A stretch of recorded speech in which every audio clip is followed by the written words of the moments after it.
저는 대학생 전법의 의미를 우리 불교의 미래와 결부시키고 있습니다. 비록 그 출발이 불교의 위기 속에서 불교의 중흥을 이야기하면서 나왔지만 사실 위기라고 하는 것은 또 다른 기회다 이렇게 생각합니다. 그래서 우리가 지금껏 알아왔던 불교의 또 다른 모습, 쉽게 표현하면 스타트업이라든가 벤처 이런 거 생각하실 겁니다. 대기업들도 큰 조직과 인력이 한꺼번에 움직이면 상당히 리스크가 있다라고 판단하고 상당히 많은 엘리트들을 스타트업이나 벤처에 보내거나 혹은 그런 인력들로 구성되어 있는 여러 조직들을 탐문하고 관계를 맺어서 대기업의 미래를 밝혀갑니다. 우리 한국 불교도 이런 대학생들에게 우리가 나아가서 앞으로의 불교의 미래 불교의 모습을 스타트업을 통해서 또 벤처를 통해서 미리 알아서 변화를 준비하는 그런 의미를 갖고 있다. 일종의 미래 불교를 위한 선제적인 설법의 자리다. 이렇게 이해하면 좋을 것 같습니다. 첫 화면은 아까 원장 스님께서 야사의 후예라는 표현을 하셨는데 실제로 35세의 부처님과 그의 젊은 아라한들이 모여서 이렇게 첫 5 비구를 데리고 설법을 하셨고 마지막에는 61명의 아라한이 모두 전법을 결의하고 각각 홀로 세상을 향해서 나아갔습니다. 부처님의 기록을 보면 실제로 부처님께서 모든 비구에게 말씀하셨습니다. 세상 속으로, 사회 속으로, 대중 속으로 가야 된다 이렇게 말씀하셨죠. 이 문구를 보면 부처님 스스로도 그리고 60여 명의 제자도 승삭으로부터 자유롭다 이런 표현을 써서 우리가 현재 전법을 염두하고 뒀을 때 그러면 먼저 수행에서 깨달음이 있는 자만이 전법할 수 있는가 이런 생각을 할 수 있고 또 개중에는 하고 계신 걸로 제가 듣고 있습니다. 그러나 이 부처님의 전도 선언 속에서 이 비구라고 하는 것은 뒤에서 말씀드리겠습니다만 앞으로 사부 대중과 함께 나아가야 할 길이면 분명하다 이렇게 말씀드릴 수 있는데요. 전도 선언은 사실 우리가 스스로 불교를 자신을 위한 수행의 길 이외에 대승, 소승 가리지 않고 불교의 원래 모습이라고 저는 생각합니다. 중생의 이익과 중생의 행복을 외면한 깨달음이 어떤 의미가 있겠습니까? 이들과 함께 또 이들을 구원하고 이들을 도와주는 의미에서의 불교라고 하는 것이 그 사회적 가치와 존재의 의미가 있다고 생각합니다. 불교 용어 중에 자각각타라고 하는 표현은 저에게 이런 의미를 전달하기에 가장 좋은 용어라고 생각합니다. 스스로 깨닫고 거기에서 멈추지 아니하고 중생을 깨닫게 해주는 방식, 이것이야말로 불교 중흥의 의미다라고 생각합니다. 왜 불교도가 줄어드는 것을 걱정하고 왜 출가자가 줄어드는 것을 걱정합니까? 이것은 우리 불교가 우리 조직의 인원이 주니까 이것을 걱정합니까? 물론 그럴 수 있습니다. 그러나 보다 큰 의미에서 보면 불교도로서 이웃을 사랑하고 인간을 존중하고 세계의 평화를 추구하는 선한 사람들이 줄어들고 있다는 의미와도 같기 때문에 이것을 우리가 극복하자 하는 의미에서 불교의 중흥을 이야기하는 것입니다. 어느 특정 종교나 종단을 이야기하는 것이 아니라 세상에 살고 있는 모든 사람들의 복과 덕을 위해서 우리가 전도를 선언하고 전법을 이야기하고 있는 것이죠. 부처님은 정각을 이루고 난 이후에 45년간 포교만을 하셨습니다. 부처님께서는 이런 전법을 통해서 이 불교가 세계화하는 데 큰 역할을 하셨습니다. 제가 아까도 자각각타를 말씀드렸습니다만 신행해 증도 역시 우리가 하고자 하는 전법의 의미와 그 기능을 충분히 설명하고 있습니다. 불교를 스스로 믿고 그 이후에 이것을 이해하고 또 이해하는 머리에서 떠나 가슴으로 실천하고 이 모든 것이 하나가 될 때 깨달음이 있다, 이런 뜻으로 제가 이해를 하고 있습니다. 우리가 사회를 떠나서 어느 순간 깨달음을 갖는 것이 개인적 차원을 넘어서서 큰 의미는 없다, 혹은 상대적으로 적다, 이렇게 볼 수 있습니다. 이런 깨달음이 전법을 통해서 다른 사람들에게 전달되어야만 한다. 그리고 거기에는 선후의 문제가 없다라고 하는 것이죠. 신해 행증, 이 네 가지가 서로 한순간에 이루어질 수도 있고 교차하여 이루어질 수 있습니다. 그 어떤 것이 앞서건 그 어떤 것이 뒤서건 간에 이런 전법이라고 하는 것도 우리의 수행의 큰 부분이다라고 하는 것을 저는 강조하고 싶습니다. 이 화면을 제가 구하기 위해서 불교신문 TV를 몇 번 이렇게 보면서 결국은 찾아냈습니다.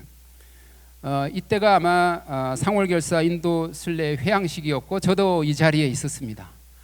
당시에 인도를 다녀오셔서 발이며 허리며 감기와 설사 여러 가지로 수척하신 분들께서 108배를 하는 것을 제가 보았습니다. 그 간절함과 절박함, 그 시급함을 저는 누구보다도 가까이서 느낄 수 있었습니다. 이때의 구호가 바로 전법의 주어가 바로 사부대중이었습니다. 부처님께서는 말씀하시기를 비구들이여 이렇게 말씀하셨습니다만 한국 불교가 이제 도달한 종착점, 또 새로운 출발점은 바로 이 사부대중과 함께 새로운 불교를 열어가는 것이고 미래를 준비하는 것이다, 이렇게 생각을 합니다. 어른 스님께서 이런 말씀을 하시더군요. 부처님이 우리에게 주신 미션은 전법 하나입니다 라고 말이죠. 사실 부처님께서 수행하신 35년과 전법하신 45년을 우리가 돌이켜 본다면 하나의 깨달음 속에서 대중을, 중생을 기쁘게 하고 이익을 주고 안락하게 할 수 있는 방법을 부처님께서 말씀하셨다면 이제는 그것을 실천할 수 있도록 전달하는 것이야말로 사부 대중 모두의 소임이 아닌가, 저는 그렇게 생각을 합니다. 그래서 제가 이런 표현도 마음속에 늘 있는데요. 저도 어렸을 때부터 불자 집안에서 크고 습관처럼 법회가 끝나면 성불하십시오, 성불합시다 이렇게 했습니다. 그런데 어느 자리에서 어른 스님께서 그런 말씀을 하시는 걸 듣고 깜짝 놀랐습니다. 여지껏 그렇게 해왔지만 주변에 성불하였다는 사람 보지 못했다, 이런 말씀 하시니까 저도 성불의 길은 멀구나 이런 생각도 했고, 그러면 이 생에서 저가 할 수 있는 일은 무엇일까에 대해서 생각하게 되었습니다. 성불을 다음 생으로 미룬다라고 하는 것이 오히려 더 보편적 가치에 맞지 않겠는가, 이런 생각이 듭니다. 다른 사람들은 고통 속에서 갈 길 몰라 헤매고 있는데 어떤 깨달음에 너무 집중한 나머지 주변을 등한시한다면 불교의 정신, 부처님의 마음, 부처님의 뜻과는 거리가 있을 것이다, 이렇게 생각합니다. 사실 전도 혹은 전법이라고 하는 것은 우리 불교와 상당히 거리가 있는 것으로 저는 생각해 왔습니다. 이것은 타 종교에서나 하는 거고 우리는 오로지 부처님 말씀을 염불하고 염송하면 모든 것이 이루어진다, 그런 세상을 꿈꿔왔습니다. 그러나 그렇지 않다 하는 말씀을 제가 서두에 드렸습니다. 불교도가 줄어드는 것을 넘어서서 이제는 새로운 미래를 준비하기 위해서라도 대학생 전법을 통해서 미래를 구해야 된다, 이렇게 생각합니다.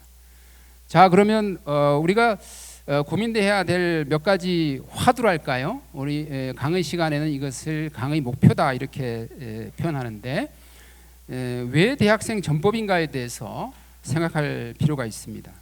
또 전법에서 캠퍼스 공간이라고 하는 것은 어떤 의미를 갖고 있는가, 이것도 말이죠. 저는 이렇게 생각합니다. 지금 대학생 전법을 하지만 사실 대학생들이 종교가 진정으로 필요한 시기가 되었을 때 그때의 종교의 모습이 지금의 종교의 모습과 과연 같을 것인가? 10중 8, 9 혹은 10 모두가 저는 믿습니다. 다를 것이다. 지금의 종교의 모습과 달라져야 할 것이다. 이렇게 생각합니다.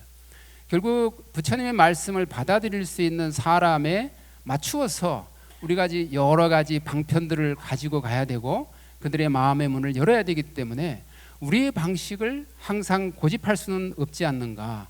이런 측면에서 대학생 전법위원회는 오히려 청년들에게 묻고 그들이 원하는 종교의 모습과 그들이 진정 마음을 열기 위해서는 무엇이 필요한지를 우리가 탐문하고 스스로 미래의 불교, 우리 한국 불교를 만들어가는 좋은 계기로 삼아야 되지 않겠는가, 그렇게 생각합니다. 그리고 오늘 대학생 전법위원회가 만들어졌습니다만 언제까지 지도 교수와 지도 법사가 어린아이 달래고 키우듯이 인큐베이팅의 과정을 지속시킬 것인가 하는 것도 스스로 물어보고 한계를 갖고 있어야 됩니다. 그것은 대학생이 스스로의 옆에 있는 다른 대학생들에게 전법하는 모습이야말로 가장 효과가 있는 전법의 방식이다, 이렇게 생각합니다. 우리 지도 교수들과 학생들 사이에도 세대차가 존재하고 우리 법사님과 학생들과 사이에도 세대 차이가 존재합니다. 이것을 넘는 방식은 우리가 2학년, 3학년들에게 전법을 하고 이들이 자기의 신념에 기반해서 자기의 동료와 후배를 전법할 수 있는 경지에 가는 것을 우리 최고의 목표로 삼아야 하겠습니다. 저는 이것에 대해서 2013년에 불교신문에 1.4.1교 결연운동이야말로 대학생 불교 학생회를 활성화시키는 방법이다, 이런 것을 기고한 바가 있습니다. 그 이후에도 대학생 불교 동아리 활성화 방안이나 또 대학생의 종교성과 관련된 새로운 접근 방법에 대해서 논문을 쓴 바가 있고 최근에는 좀 도발적인 주제를 썼습니다. 대학생이 절 찾는다고 불자라고 생각하면 오산이다. 이게 법보신문에 지난 6월 21일 날 나갔는데요. 적잖은 스님들께서 생각과는 달리 굉장히 시원하고 좋았다, 이런 말씀들을 해주셔서 우리 종단이 어른 스님께서 말씀하시는 전법의 준비가 되어 있구나, 이런 확신을 갖게 되었습니다. 또 꼰대식 전법이라고 하는 것은 사실 노이즈 캔슬링의 대상이다. 우리 요즘 지하철이나 어떤 버스를 타면 대학생들이 이 헤드폰을 끼고 다니는 걸 볼 수 있습니다. 여기에는 첨단 과학 기술이 적용이 돼서 이 노이즈 캔슬링 기능을 켜면 바깥에서 차가 빵빵거려도 들리지 않을 정도로 성능이 아주 좋습니다. 우리가 전법을 너무 앞세우고 나의 지식과 수행의 기간, 수행의 경험, 이것을 너무 앞세운다면 학생들은, 우리 앞에 있는 대학생들은 몸뚱아리만 앞에 있을 것입니다. 이들의 몸을 열 수는 없고 마음을 열어야 전법이 될 텐데 우리가 경계해야 될 그럴 부분에 대해서 제가 써놓은 것입니다. 그래서 뒤에 나오는 이들이 묻고 있는 삼요, 이걸요, 저가요, 왜요? 하는 이유것에 대해서 스스로 답할 수 있는, 또 그들에게 이익으로서 답할 수 있어야 그런 이로움이 이들의 마음을 열 수 있는 것이다, 이렇게 생각했습니다. 서두가 조금 길었습니다만 저와 함께 볼 내용들은 대학생이 누구인지, MZ세대란 무엇인지, 먼저 대학생은 인구분포상 위치가 저 푸른색 바를 보시는 그겁니다. 이것이 이제 시간이 지남에 따라서 우측으로 이동할 텐데요. 어떻습니까? 저 점점 낮아지고 있는 지금의 50대보다 860만에서 옆으로 이동하게 되면 최저 350만이 안 되는 인구가 우측으로 10년 단위로 옮겨지게 됩니다. 우리 불자가 최근에 300만이 줄었다고 충격을 받고 또 설문 설계가 잘못됐을 거야, 이렇게 스스로 위안합니다만 현실적으로 저런 인구 분포를 보면 미래를 준비하는 이 자리가 얼마나 중요한지를 알 수가 있습니다. 먼저 이들은 어떻게 소비할 것인가? 우리와는 전혀 다르다는 것이죠. 우리는 배가 고프면 음식점을 찾고 거기에서 내 주머니 사정을 생각하고 어떤 메뉴를 시키고 밥을 먹고 나옵니다. 이것은 필요에 의한 소비죠. 내가 배가 고프니까 밥을 먹는다, 이런 것인데 이들은 전혀 다릅니다. 배가 고플 때만 밥을 먹는 것이 아니라 배가 부르더라도 그 음식점에서 내가 다음 손님으로서 줄 서서 1시간 동안 기다리는 것 자체를 굉장히 프라이드 오브하게 생각합니다. 이것이 바로 미닝 아웃입니다. 그들의 신념을 표현할 수 있는 방법이고 도구이지 먹는 것 자체, 필요에 의한 소비 자체가 목적은 아니고 그들이 표현하고 싶어 하는 자신의 신념을 보여줄 수 있는 소비를 하고 있다라고 하는 것이죠. 예를 들면 동물권이라든가 또 아동 보호를 하고 있는 이 아동의 노동에 대해서 배려를 하고 있는 브라질에 있는 커피 농장의 빈을 많이 소비한다거나 그 빈을 가져다가 커피를 파는 커피숍에 옆집엔 텅텅 비었지만 오랫동안 줄 서서라도 함께 동참하는 것을 의미 있게 생각합니다.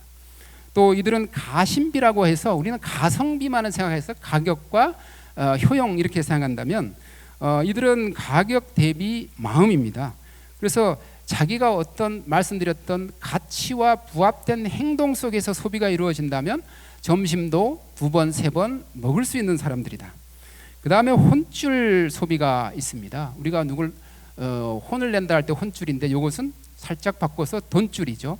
아까 말씀드렸던 미닝 아웃을 할 수 있도록 해주는 기업이 있다면 이들 기업을 돈으로 혼내주는 많은 집중적인 소비를 통해서 팔아주는 이런 구매 활동을 하는 것이 또 MZ 세대입니다. 전체적으로 보면 MZ 세대는 소비를 함에 있어서 이런 가치를 보여주고 있는데요. 주로 돈줄로 혼내주기, 또 말씀드렸던 비건이나 동물보호, 또 플러깅이라고 해서 조깅을 하면서 그것은 자기 스스로의 건강 문제이지만 그 도로에 떨어져 있는 플라스틱 조각을 비닐을 이런 것을 줍는 사회적 의미 있는 행동을 하는 것을 즐긴다. 이런 행동주의 소비를 보여주고 있는데요. 이것도 하나의 MZ 세대의 가치이자 소비 패턴이다. 저는 우리 종교를 선택할 수 있다라고 하는 대학생 입장에서 본다면 이것은 선택이라고 하는 것은 또 다른 이름의 종교의 소비라고 생각하고 우리는 그들을 소비자라고 생각하는 마인드를 동시에 가질 필요가 있다라고 생각합니다. 그들을 어필할 수 있는 방법은 뭘까요? 우리 아주 가까이 있어 왔고 우리가 늘 해오고 있습니다. 인간 존중, 생명 존중, 이웃 사랑, 공동체 문화, 어느 하나도 낯선 것이 없습니다. 이것을 어떻게 그들에게 전달하고 너희와 우리가 코드가 같다라고 하는 것을 알려준다면 대학생 전법의 시작은 밝을 것이다, 이렇게 생각합니다. 이와 함께 이들은 어두운 구석도 동시에 갖고 있습니다. 종교의 필요성을 느낄 수 있는 요소이기 때문에 우리가 그 지점을 착륙 지점으로 새로운 개척의 첫삽을 뜨는 지점으로 삼을 수 있다라고 생각합니다. 지금 이 표에서 보시다시피 10대와 대학생이 있는 20대와 30대를 보면 주요 사망 원인의 56.8%, 즉 절반 이상이 고의적 자해, 즉 자살을 하고 있습니다. 자살률은 우리나라가 하루에 36명이 자살하고 있습니다.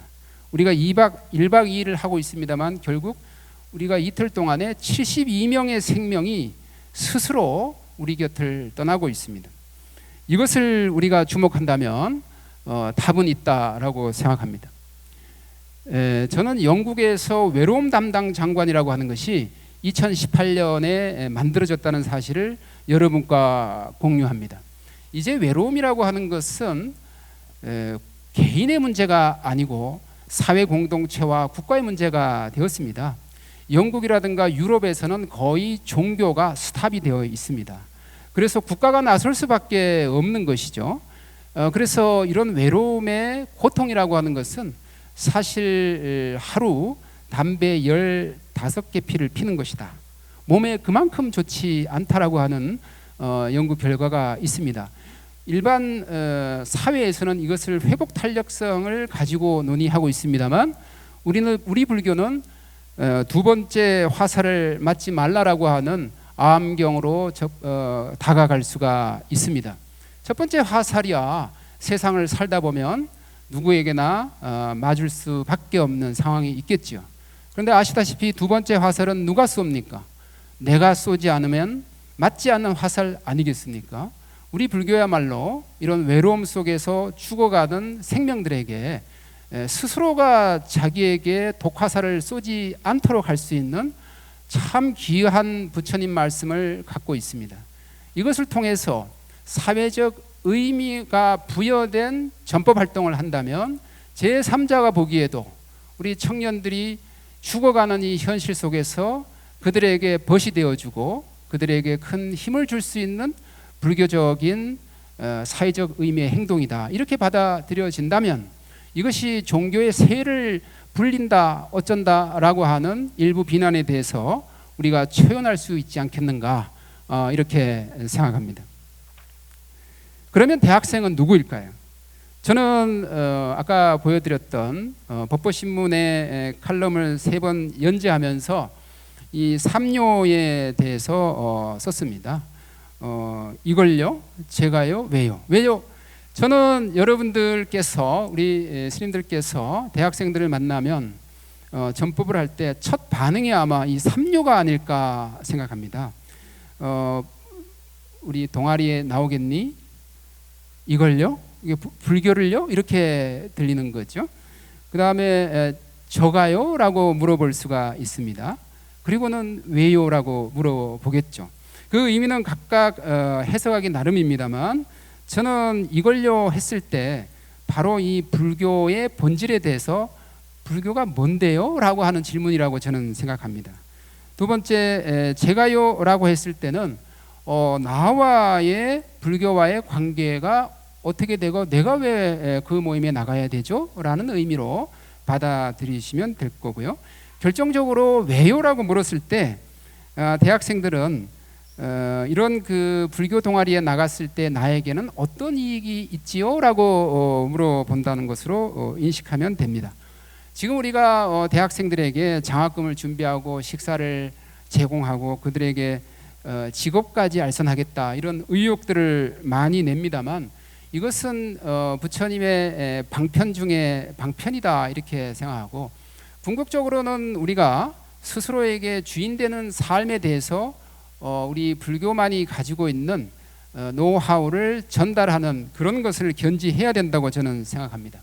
흔들리고 있는 이들 대학생들에게 주인이 되는, 그리고 흔들림 없는 삶을 살아갈 수 있는 이런 동아리 모임에 오는 것이 너에게 큰 이익이 될 것이다 라고 하는 이익을 제시하는 그런 전법이 되어야 할 것입니다. 대학생들은 3가지 특성으로 제가 정리를 했습니다. 조금 무리가 있을 수도 있지만 먼저 합리적 개인주의자다라고 생각합니다. 이들은 초월적 존재를 가지고 있는 종교에 대해서는 오히려 냉소할 수 있습니다. 왜? 과학으로 무장되었고 종교는 좀 유행을 벗어난 것이 아닌가라고 생각하는 학생들이 많기 때문에 그렇습니다. 그리고 시기적으로 청년기에 종교를 일찍 구하는 학생들도 그렇게 흔치 않을 수 있습니다. 그래서 이들이 자아 존중감이라고 하는 것, 집집마다 굉장히 귀하게 자란 자신의 삶을 더 중요하게 여기는 이들의 자신감, 자존감들을 우리가 많이 세워주는 그런 전법을 해야 할 것 같습니다. 그리고 신행 활동보다는 이들에게 어떤 이익을 줄 것인가에 대한 제시가 분명히 있어야 된다고 생각합니다. 두 번째는 이들은 이상적인 세속주의자들이기도 합니다. 우리가 신없는 사회의 논의가 서구에서는 있은 지가 오래가 되었습니다. 이들이 지향하는 많은 정보의 원천이 서구의 지식들을 많이 전달받기 때문에 우리 학생들도 거기에서 많이 영향을 받고 있을 것으로 알고 있습니다. 이들은 오히려 물신보다는 우리가 잘 알다시피 가장 존경하는 사람, 되고 싶은 사람은 건물주가 되고 싶다, 이렇게 이야기를 하지 않습니까? 그래서 우리가 종교적으로 이들에게 다가간다라고 하기보다는 사회적 혹은 문화적으로 다가가는 가치에 대해서도 함께 고민해야 된다고 생각을 합니다. 저는 저를 찾는 이런 행위들이 곧 종교적 행위다라고 많은 생각하지 않습니다. 우리가 아시다시피 우리나라 문화재의 80%는 불교 문화입니다. 이들은 문화적 행동으로서, 문화적 행위로서 저를 찾을 수가 있는 것이고, 그들이 젊은이들이 우리 절을 다녀갔다고 해서 우리 절이 청년들로부터 수용되는 종교적으로 핫한 지역이 되어서라고 속단하기보다는 이들이 원하는 문화적 의미에서 우리가 어떤 식으로 응대하고 받아들일 것인가에 대한 보다 깊은 고민들을 할 필요가 있다고 생각합니다. 마지막으로 실증적인 회의주의자들이기도 합니다. 종교의 근본적인 문제에 대해서 이들은 과학으로 해결됐다라고 생각하는 경향이 많습니다. 초월적 존재에 대해서 말씀드렸습니다만 이들은 오히려 현생에서의 여러 가지 가치, 이것을 보다 더 중시한다. 천지창조를 믿지 않은 지 오래되었다, 이렇게 볼 수가 있습니다. 그래서 오히려 우리가 대학생들을 중심으로 한 사회 공동체 모두의 노력들이 그들 스스로, 구성원 스스로에게, 서로에게 밥을 또 먹여주는 그런 이익이 있다는 것을 생각할 필요가 있습니다. 정리를 하면 이제 우리는 신 없는 사회와 맞닥뜨리고 있습니다. 불교적 가치는 애초부터 신을, 우리 아까 초법 우리 부처님께서 말씀하셨던 전도 선언에서도 봤습니다만 천과 인이라고 그래서 이 승삭으로부터 벗어났다라고 했기 때문에 사실은 신도 그 많은 여러 가지 존재 중에 하나로만 보고 있는 종교입니다. 그래서 불교의 중심은 인간이다라고 하는 것과 최근에 인공지능의 출현으로 인해서 상당히 위협받거나 또 새로운 시간을 도모하는 이런 시간들이 생겼는데요. 저는 인공지능은 더 이상 선택의 문제는 아니라고 생각합니다. 호불호의 문제도 아닙니다. 이것은 현실이고 우리의 눈앞에 딱 버티고 있습니다. 우리는 인류 사회와 함께 무엇을 고민해야 되는가? 바로 이 AI, 인공지능을 올바르게 사용하도록 하는데 의미를 둬야 됩니다. 이것을 제대로 사용하지 못하는 것을 어떻게 제한할 것인가에 의미를 둬야 됩니다.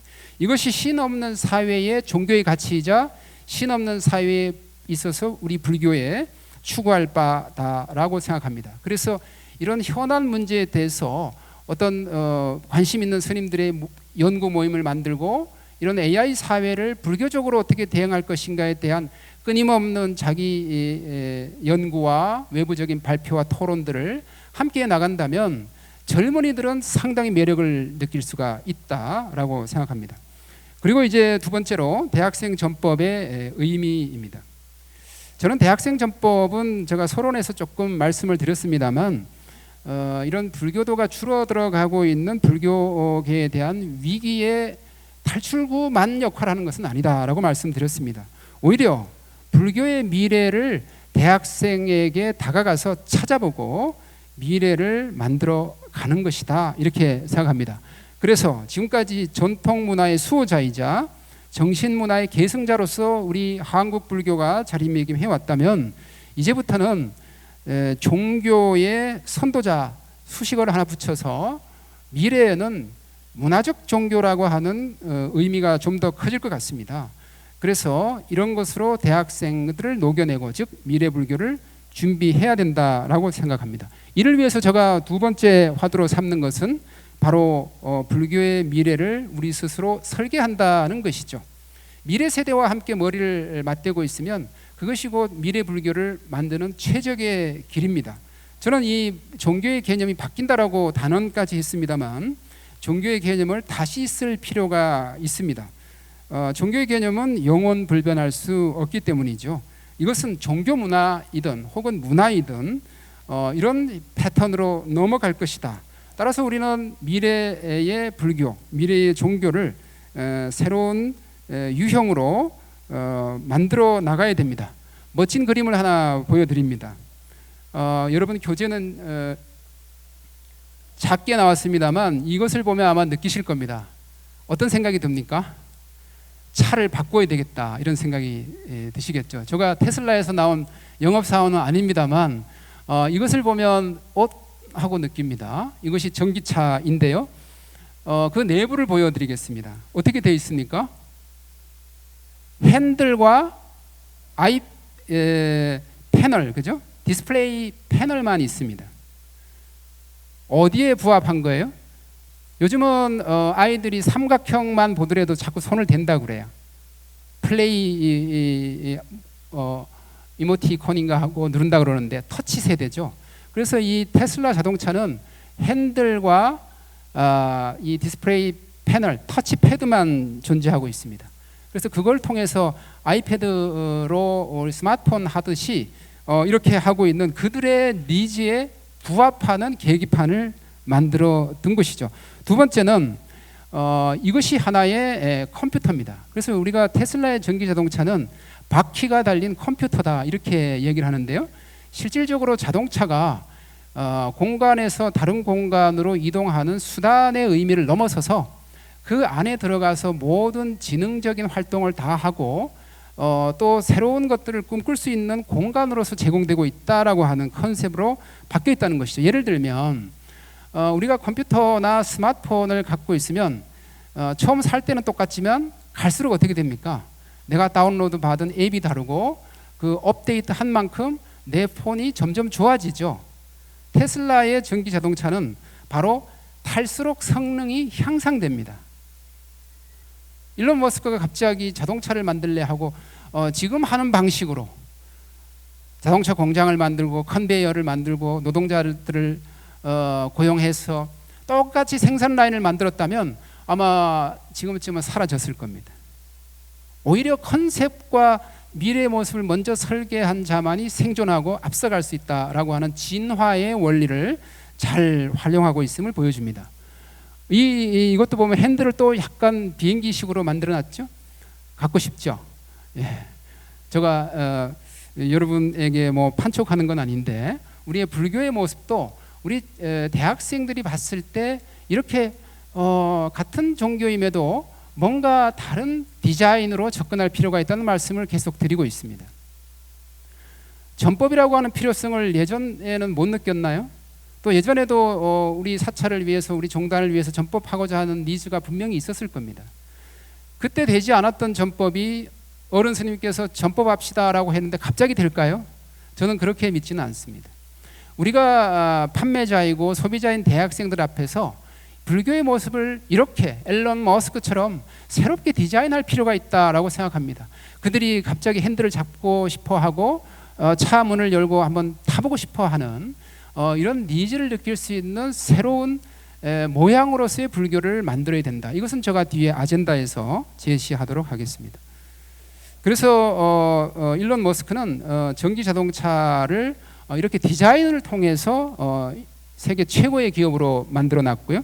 그 마케팅하는 과정들을 보면 문화에서 선도하는 자들만이 쓸 수 있는 힙한 물건으로 이미지를 만들었어요. 즉 불교 신자라면 혹은 불교 동아리에 다니는 대학생이라면 얘들은 공부도 잘하지만 다른 것도 잘한다 이렇게 개념 잡을 수 있도록 뭔가 엘리트적인 스마트한 그런 느낌을 줄 수 있어야만 대학생들에게 뭔가 어필할 수 있겠다 이렇게 생각합니다. 그래서 우리 불교는 어떻게 바뀌어야 되는가? 저 나름대로 짧은 생각에 정리를 해보면 이 대학생들은 한문 세대가 아닙니다. 우리가 전법하면서 한문을 쓰면 이게 힘들어지는 것이죠. 그래서 이해 가능한 불교의 모습을 갖춰야 될 것이다. 일종의 하나의 기능을 말씀드립니다. 그래서 우리가 어떤 기능을 대학생 전법에 필요한 불교의 기능으로 넣을 것인가는 먼저 이해 가능한 불교여야 되고 두 번째는 다가서기 쉬워야 됩니다. 산중불교로서 너 매일 산에 와 이렇게 하는 것보다는 캠퍼스로 가는 것이 나을 것이고 캠퍼스에만 주구장창 대학생이 있지 않기 때문에 대학 캠퍼스가 많은 곳에는 우리가 포교당이라고 하는 컨셉, 이것을 이름을 좀 바꿔서 문화원이라고 하는 걸 만들면 어떨까요? 그래서 어떤 대학교에 각각의 불교 학생회가 있지만 이들이 학교 방과 이후에 모일 수 있는 시내에 있는 어떤 불교 동아리 학생들의 아지트, 이런 것들을 우리가 만들어주면 어떨까요? 세 번째는 실용적인 불교가 돼야 됩니다. 이들에게 개인적 이익에 호소할 수 있어야 되고, 네 번째는 이들이 추구하는 아까 이미지라든가 가치라든가 신념이 있지 않습니까? 이런 사회적 가치와 부합하는 사회 문제에 대해서 선한 영향력을 피울 수 있는 스님들이 그 수행의 공덕을 전법으로 버전을 바꾸어서 말씀할 수 있어야 됩니다. 세상에 그 가치를 제시할 수 있어야 됩니다. 이렇게 되면 대학생들은 많은 공감을 할 것이다. 그리고 세 번째는 캠퍼스에서의 어떤 전법 공간이 갖고 있는 힘입니다. 전국에 400여 개 대학이 캠퍼스를 갖고 있습니다. 이쪽의 공간에 불교와 관련된 공간을 만드는 것이 얼마나 큰 힘을 갖고 있는가는 아무리 강조해도 지나치지 않습니다. 타 종교는 이미 광화문 등의 공공 영역에 자기네들의 종교 성지라고 이름을 붙이기 시작했습니다. 이것이 단발성으로 끝날 것 같지만 성지와 성지를 연결하는 순례 프로그램도 만들어갑니다. 이렇게 되면 자연스럽게 오늘 이 한국문화연수원에서 이 공간에 의해서 우리의 사고가 지배되듯이 광화문에 가면 천주교의 힘을 느끼게 되는 날이 옵니다. 이것은 종교적으로 좋은 일이 아닙니다. 누구에게나 성지가 있기 마련이지만 모두에게 공통된 성지는 있을 수가 없습니다. 이것은 타 종교에 대한 폭력이 될 수 있기 때문에 이런 공간의 선전 문제에 대해서도 단호한 생각을 할 필요가 있습니다. 그래서 공공 영역의 성역화의 사업이라고 하는 것은 그 종교의 힘을 보여줌으로써 중도에 있는 많은 무종교인들이 영향을 받고 스며들고 종교인이 되어버리는 단초가 될 수 있다. 그래서 우리가 생각을 보다 깊이 해야 할 필요가 있습니다. 저는 캠퍼스 공간의 전법이라고 하는 것은 바로 말씀드린 대로 불교의 미래인데 대학 본부와의 MOU를 저는 권유합니다. 지금 어른 스님께서 10년 동안 든든하게 밀어주겠다 이렇게 말씀하셔서 저도 많이 고무되어 있습니다. 이것을 단발성으로 매 학기 매년 이렇게 돈을 주는 것보다는 10년을 땡겨서 한 학기 500만 원이면 2명의 학생에게 혹은 더 많은 학생에게 돈을 줄 수 있는데 1년에 한 학기에 500만 원 정도 해서 10년 하면 1억이 됩니다. 이 1억의 외부 장학금을 총장에게 연락하고 총장과 외부 장학금 유치 MOU 혹은 사진 찍고 언론에 보도하고 있는 것은 지방대학의 총장들은 어디서 얼마 준다 그러면 바로 버선발로 뛰어가는 게 요즘입니다. 그래서 우리 교구마다 1억 원 정도 만들어서 한 대학을 한번 집중적으로 공략을 하면 그 대학에 새로운 장이 열릴 것이다 이렇게 생각합니다. 자, 이제 정리를 해달라고 자꾸 사인이 오니까 정리를 해야 될 것 같습니다. 동아리는 다양화할 필요가 있다고 저는 생각합니다. 현재 불교 학생회라고 하는 이름은 불교라는 이름을 전면에 내세우고 있어서 우리 대학생 초심자들에게 호불호가 있을 수 있습니다. 그래서 오히려 문화유산 답사회, 참선 수행 동아리, 또 불교 성전 읽기 운동, 뭐 이렇게 다른 여러 가지 이름으로 대학생들에게 다가갈 필요가 있겠고요. 지도법사에 대해서도 저는 걱정되는 부분이 1년, 2년 사이에 법사님이 바뀌는 경우입니다. 대학교는 교수가 한 번 가면 20년, 30년 있습니다만 학생들이 법사님이 자꾸 바뀌는 문제에 대해서는 조금 혼동을 할 수가 있습니다. 그래서 오히려 5년, 10년 단위의 전속 지도법사제를 갖추어서 그쪽의 대학에서 정말 훌륭한 성과를 낸다면 사찰에서 우리 큰 수행을 한 것 이상으로 또 이런 여러 교육을 다니면서 교육을 받은 이상으로 평가를 해주신다면 이 전속 지도법사제가 대학생 전법에 큰 역할을 하는 것이 되지 않겠나 이렇게 생각을 합니다. 앞으로 전법을 함에 있어서 유의해야 될 것으로는 우리 모여 있는 상태에서는 이것밖에 안 왔어라고 하는 표현을 쓰면 안 된다 하는 것이죠. 이들이 자신이 그 여러 가지 숫자로 카운트되는 것을 제일 싫어합니다. 자기의 개성을 존중받길 바라는 이 대학생들에게 30명이면 30명이다, 40명이면 40명이다라고 하는 그 수치로 환산하지 않아야 될 것인 것 같고요.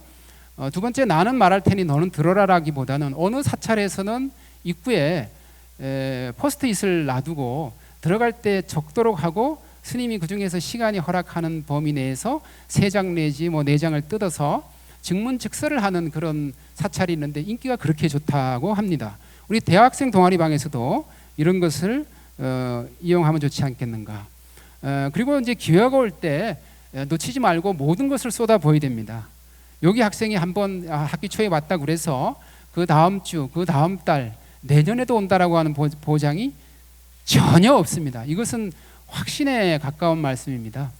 이들은 휴학을 아주 자주 하고요. 군 입대라거나 뭐 또 다른 대학으로 가거나 또 졸업도 합니다. 그래서 내가 지금 이 순간 내 앞에 있는 이 학생이 마지막 나를 보는 순간일 수 있겠다라는 생각으로 다 쏟아부어야 할 것입니다. 마지막 아젠다로서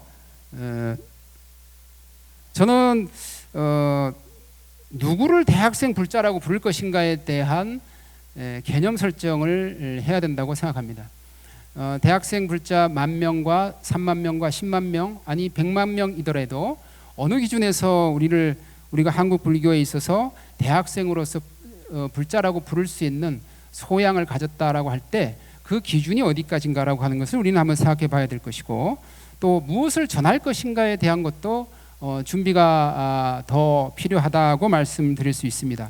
그래서 주요 경전에 대한 사구계를 이해하고 있는가를 물어볼 수도 있겠지만은 사성제 8정도라든가 기타 법회 참여나 수계를 했다거나 여러 가지 그 기준을 정해놓고 우리가 해야 무엇을 달성했다, 목표를 달성했다라고 할 때 객관적 계량화된 수치가 우리 앞에 있을 수 있다 이렇게 생각하고요. 여기에 따라서 지도법사는 어디까지 내가 역할을 해야 될지, 한도 끝도 없이 해야 될 건지에 대한 회의를 줄여줄 수 있다고 생각합니다. 그래서 불교의 지도법사의 역량은 어디까지 할 것인지, 그리고 마지막으로 대학생들에게 우리가 어떤 이익과 행복을 가지고 갈 것인지는 동아리방 문을 열 때까지 늘 고민해야 될 부분이 아닌가 이렇게 생각합니다. 대학생 전법은 요약하면 미래 불교를 우리가 선제적으로 디자인하기 위한 좋은 찬스이고요. MZ 세대의 문화와 사회적 가치를 한국 불교가 자연스럽게 공유할 수 있는 좋은 기회입니다.